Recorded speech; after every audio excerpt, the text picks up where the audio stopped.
O maior erro de Adão e Eva não foi comer o fruto da árvore da ciência do bem e do mal.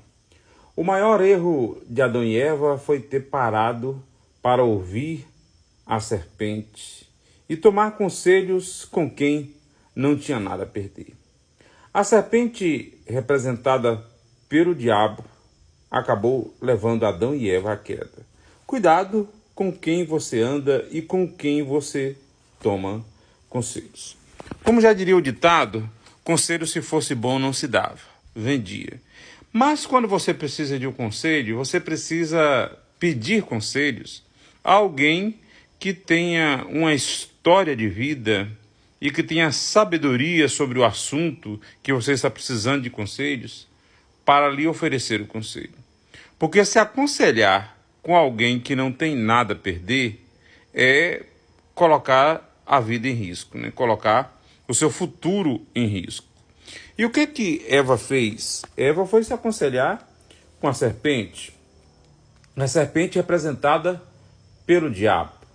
E de onde saiu o diabo? O diabo já tinha sido expulso do céu como desobediente. E pela sua desobediência que ele foi expulso do céu, então levar mais alguém à queda, para ele era lucro. Ele não tinha nada a perder. Às vezes nós precisamos saber com quem a gente vai pedir conselho. E há pessoas que pedem conselho com pessoas que ele nem sabe se tem condições de dar um conselho para ele. Às vezes a pessoa vai conversando com a pessoa, basta conhecer, sem saber quem é a pessoa, como é a vida da pessoa, e pede um conselho para ela. E às vezes esse conselho leva para a perdição. Eu vou lembrar para você, além de Eva, que foi se aconselhar com a serpente e acabou comendo o fruto da árvore do conhecimento do bem e do mal, e ocorre que em razão disso pecou e foi expulso do jardim do Éden. Tem um rei que tinha tudo para dar certo, mas que por ouvir conselho com pessoas erradas, acabou fracassando e ocasionando a divisão dos reinos de Israel. Eu estou falando de Roboão. Quem era Roboão? Roboão era o filho de Salomão, que herdou o trono em seu lugar. Por consequência, neto de Davi, de quem Deus tinha prometido que nunca faltaria um para assentar no trono de Israel. E o que acontece com Roboão? Roboão, quando assumiu o reino, algumas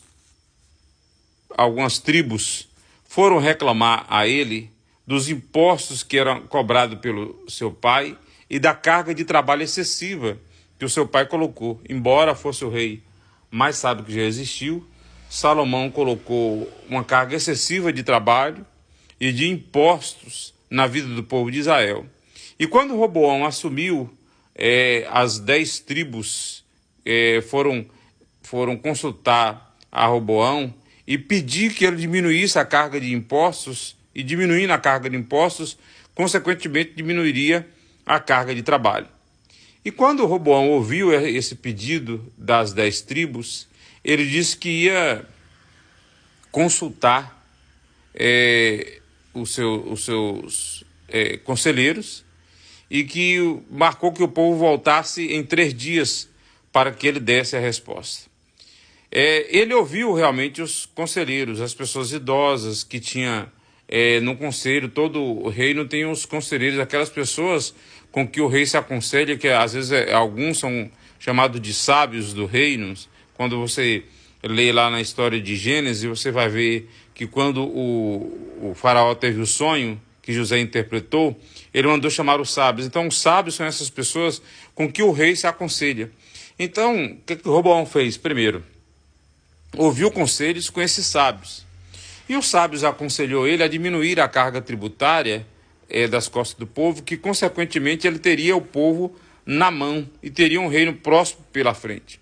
O que Roboão fez? Roboão foi ouvir os jovens da sua idade, jovens sem experiência, jovens com quem ele andava e que às vezes era afoito pela chegada ao poder, pela ascensão de alguém da sua turma ao poder. Lhe aconselhou a dobrar ainda a carga de impostos.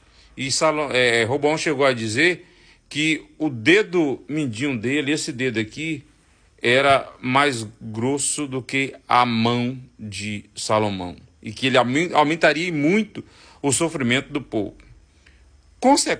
A consequência foi a divisão do reino do norte com o reino do sul. As 10 tribos divididas, a primeira divisão da tribo de Israel. 10 tribos ficaram de um lado, 2 tribos ficaram do outro, criando assim o reino de Israel e o reino de Judá. E Roboão ficou apenas com a menor parte, que era o reino de Judá. Então, meu querido, a gente precisa saber com quem a gente vai ouvir conselhos. E é importante saber aonde você está buscando conselhos. Porque já imaginou, você está querendo parar de beber e vai pedir conselho em um bar? O dono de um bar tem interesse em vender cachaça. O alcoólatra tem interesse em ter mais pessoas para tomar cachaça junto com ele. Então não vai sair um bom conselho desse lugar.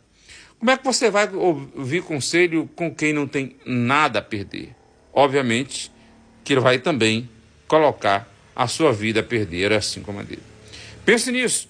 Essa é a nossa mensagem de hoje, essa é a nossa mensagem dessa semana. Saiba com quem você vai tomar conselhos. Forte abraço, beijos no coração e até a próxima.